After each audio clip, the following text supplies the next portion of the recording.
This is Tradu, and this is going to be my Silken called Mythic VOD review commentary thing for Shadow Priest.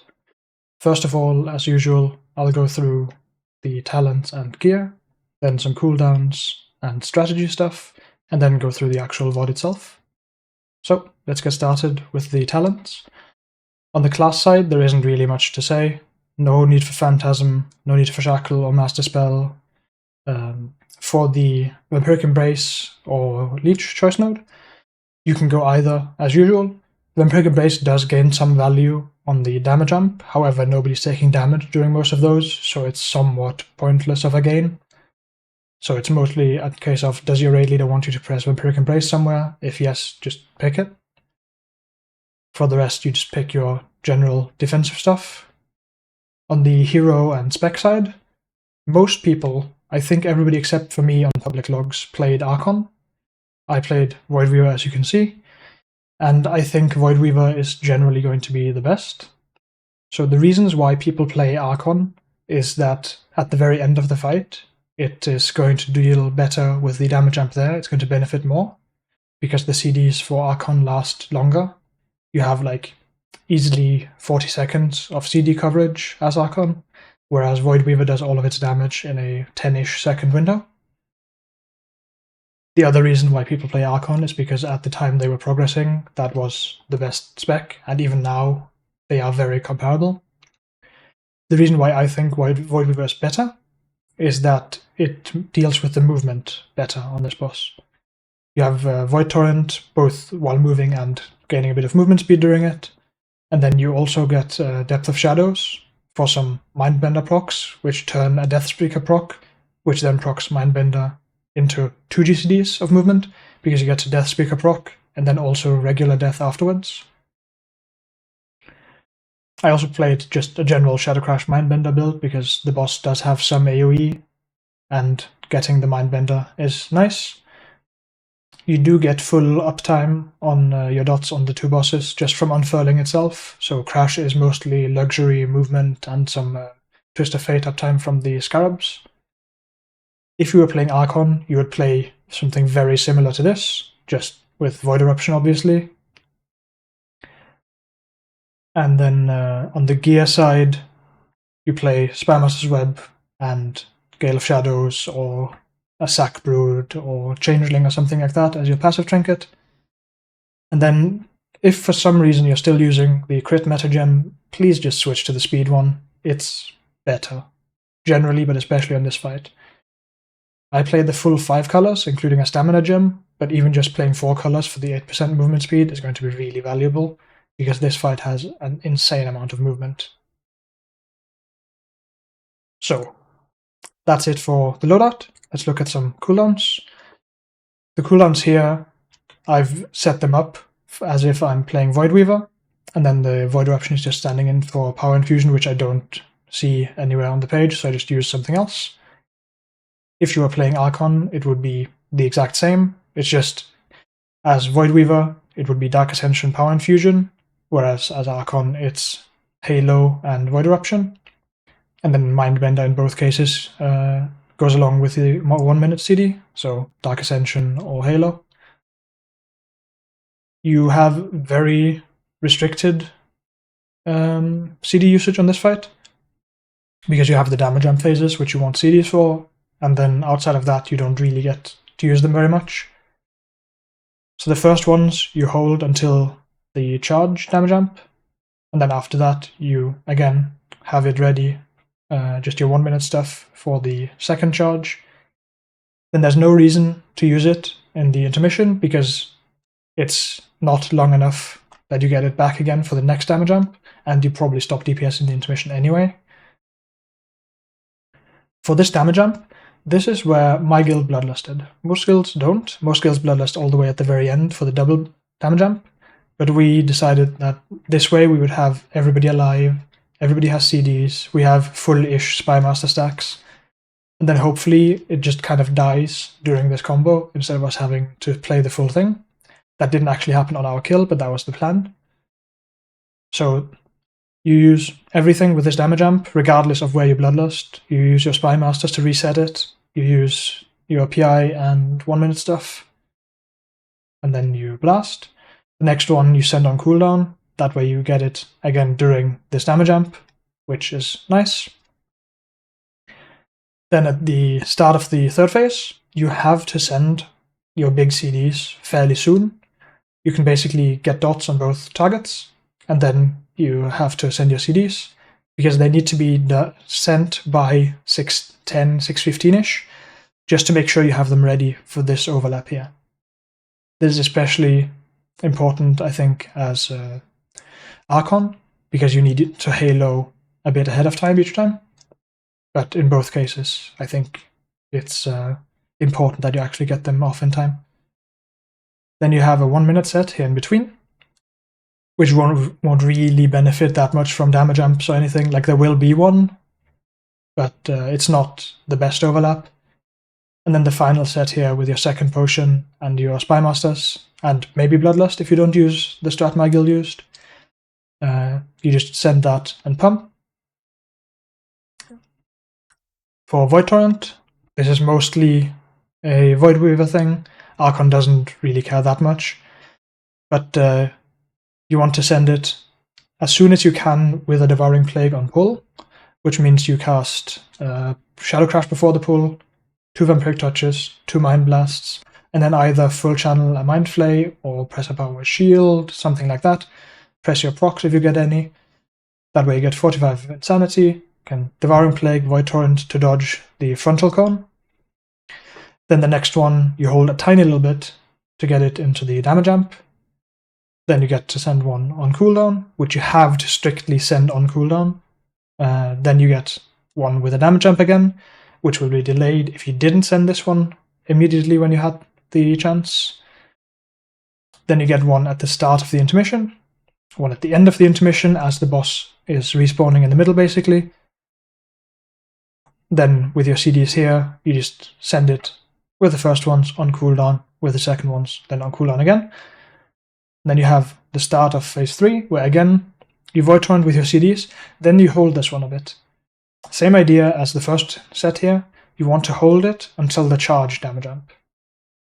Then from there you can just send it on cooldown, and you have it again for the final damage amp stuff, and that's it. For defensives, you just fade anything you can, your acid rains or debuffs that need to be dispelled or whatever, just press fade a lot. Desperate Prayer is something you generally want to use if your Scarab is sitting on your face, or if you get the debuff that needs to be dispelled, because those are the main threatening points. These are also where you can disperse if really needed, but it shouldn't really be. You can also try dispersing this final swarm and pray you live. You probably still won't, but you can. You also shouldn't even be getting it. One other thing that I forgot for the DPS CDs is that with a bit more gear and another stack or 2 of the buff, this entire last combo is likely just gone if you Bloodlust on this damage amp, or maybe on this one, but this one is very awkward. So it's probably this one that most people will settle on. If that change up happens, then you switch some CDs here. You move this PI Void Eruption thing to this damage amp. This is where you do your Spy Masters, your potion, and your 2 minutes.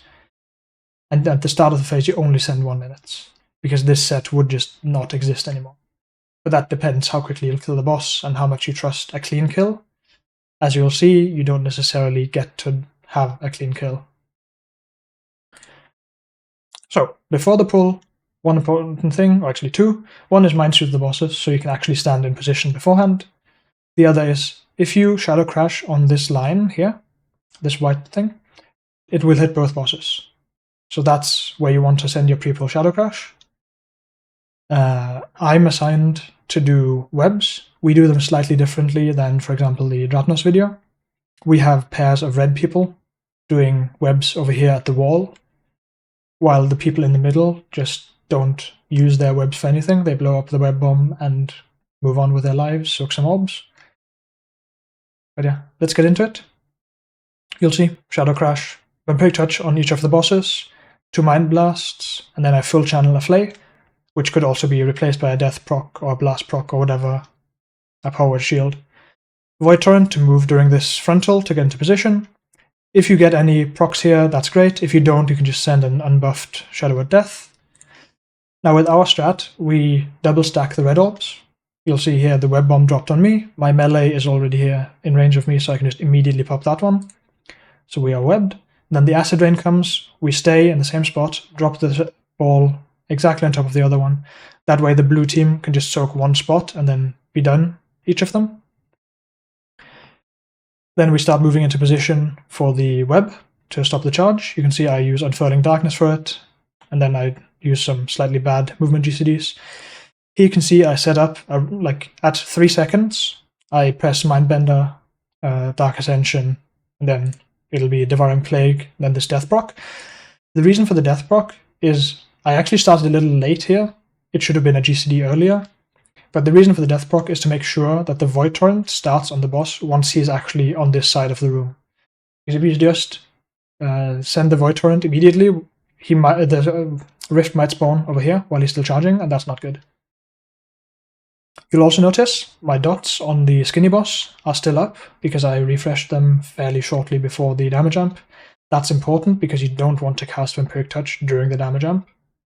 If you have Unfurling Darkness active, as in you've already cast the first of the 2 Vampiric Touches, then spending the buff is very high priority. It is one of your hardest hitting spells, but it's not worth to actually cast 2 Vampiric Touches here to activate it. So you want to make sure that the other boss has long enough dots left that they last during the whole damage amp. Then after this, we drop the Acid Rain, spread out a bit, run around, soak some orbs maybe,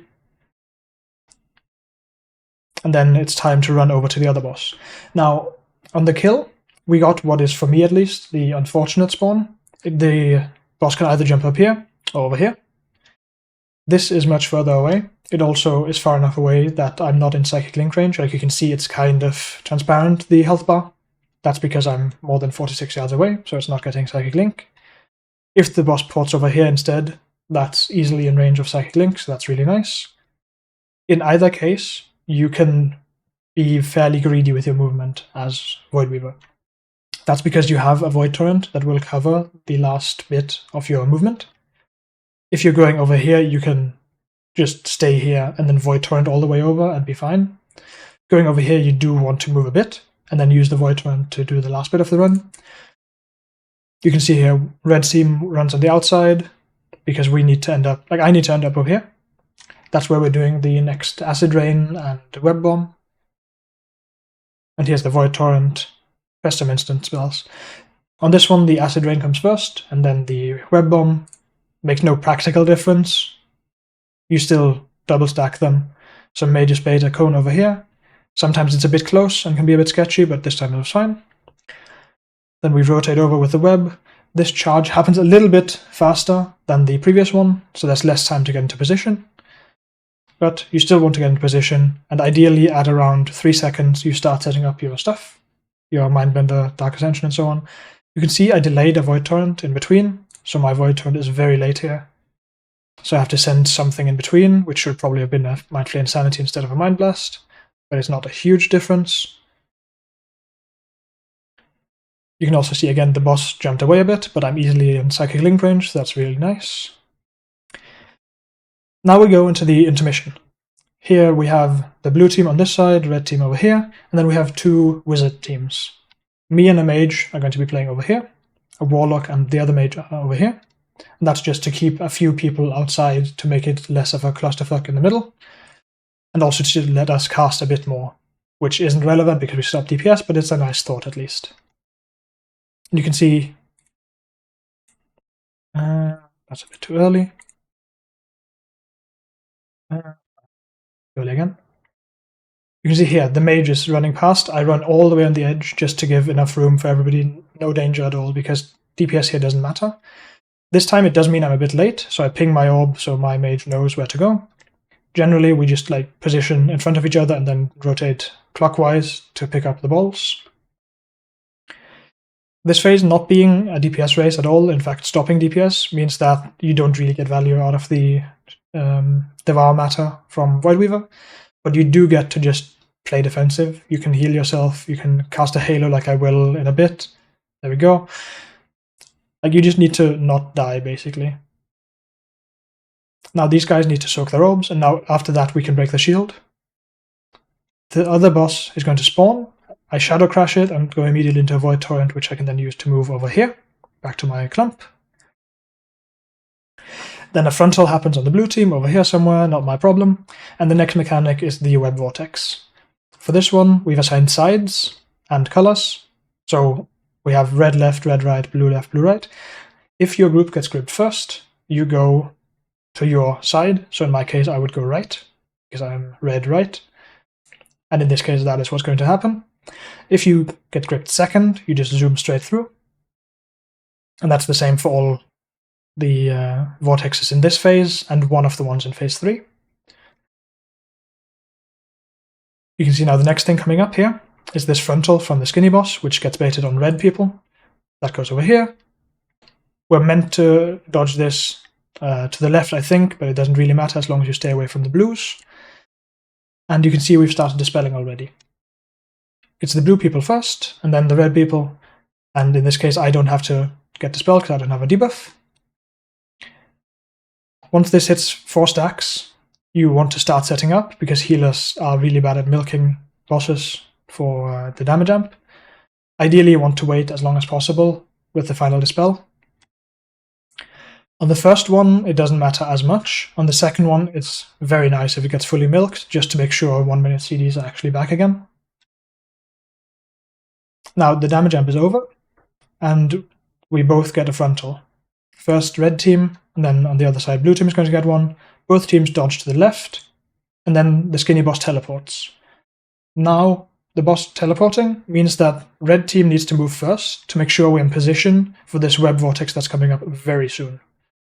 On this one it's very obvious. Red team just goes over here on the left side, blue team on the right side, and GG.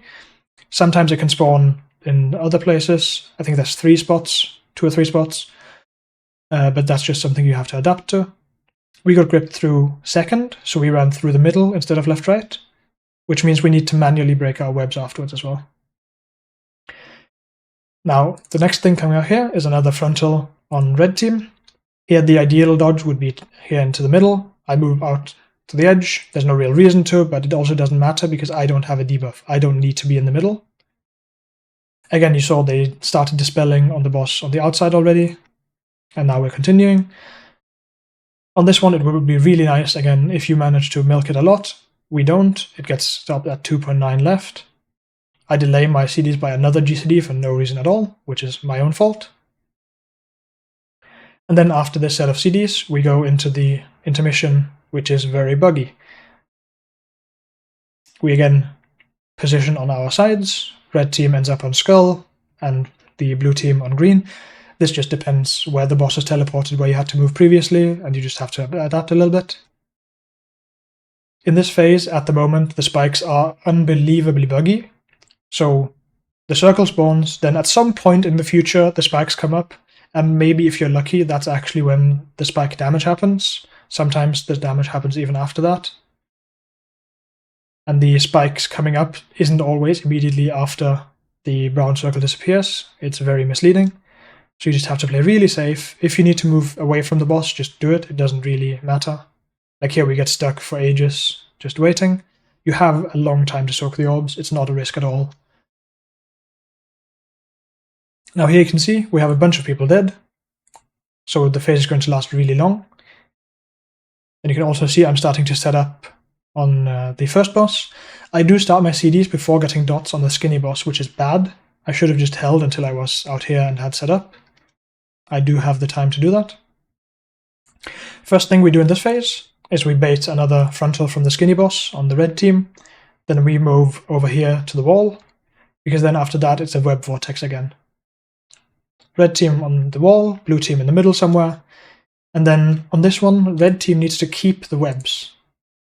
Which means if we get gripped first, we all move right. If we get gripped second, we move through and make sure to keep the webs. In this case, because this guy's dead, we only got 4 webs and I didn't get attached to one of them. But you only need 3 webs to stop the boss, so having 4 is plenty. You want to stop the boss here in the middle. just so the blue team doesn't have to worry about this part of the charge at all. Then immediately after the boss gets stunned, this skinny boss teleports, and you need to move over there as red team to get ready for the next web vortex. That means melees don't really get to hit the stunned boss. I do, because I have a long range. And then you can see, here's the web vortex, we get gripped first. This one is left-right again, we don't need these webs for anything, so we can just break them. I get tethered with the other priest, so it's a bit unfortunate, takes a while to get the web broken, because we're both fairly slow. And then we soak the balls and bait on their frontal. This time I get one of the debuffs that need to be dispelled, which means I need to be around the middle to be ready to get under the boss. There we go, I'm next, get dispelled. I don't have any CDs, there's nothing to set up here, so I can just walk in, lose a bunch of DPS to bad movement GCDs, and that's fine.